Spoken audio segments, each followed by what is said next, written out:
Et en bref, introduction des premiers volumes de gaz dans l'installation Tango FLNG République du Congo, San Donato Milanese, 28 décembre 2023. Eni annonce l'introduction des premiers volumes de gaz dans l'installation flottante de gaz naturel liquéfié Tango amarré dans les eaux congolaises. L'introduction du gaz a été réalisée en un temps record, seulement 12 mois après la décision finale d'investissement. Cela représente une étape clé pour le projet Congo LNG qui comprend l'adoption de nouvelles technologies et une forte synergie avec les actifs de production existantes. Après la fin de la phase de mise en service Tango, FLNG produira sa première cargaison de gaz naturel liquéfié d'ici le premier trimestre 2024, plaçant la République du Congo sur la liste des pays producteurs de GLN.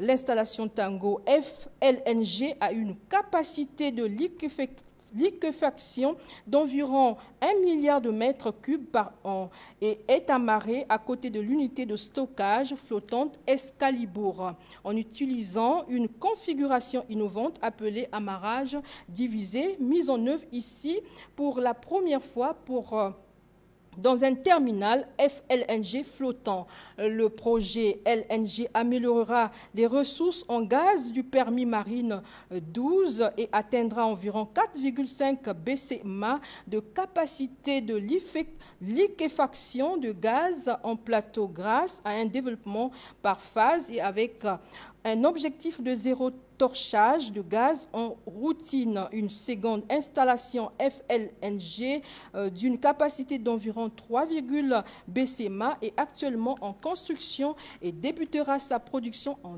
2025. L'ensemble du volume de GNL produit sera commercialisée par Eni. Eni est présente au Congo depuis 55 ans et est la seule entreprise active dans le développement des ressources gazières du pays.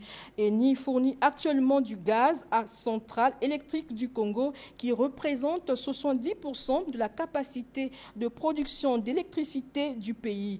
Eni s'engage fortement à promouvoir la transition énergétique de la nation à travers plusieurs initiatives, y compris le Centre d'excellence d'Oyo pour les énergies renouvelables et l'efficacité énergétique qui a récemment été remis au ministère de l'Enseignement supérieur, de la recherche scientifique et de l'innovation technologique de la République du Congo, qui le gérera conjointement avec l'ONUDI, l'Organisation des Nations Unies pour le développement industriel. En outre, l'entreprise travaille sur la production de matières premières agricoles qui n'est pas en concurrence avec la chaîne d'approvisionnement alimentaire à utiliser comme de base pour la production de biocarburants. De plus, Eni a commencé à distribuer de poêles améliorés aux communautés locales dans le but de réduire la consommation de biomasse et les émissions associées à la combustion.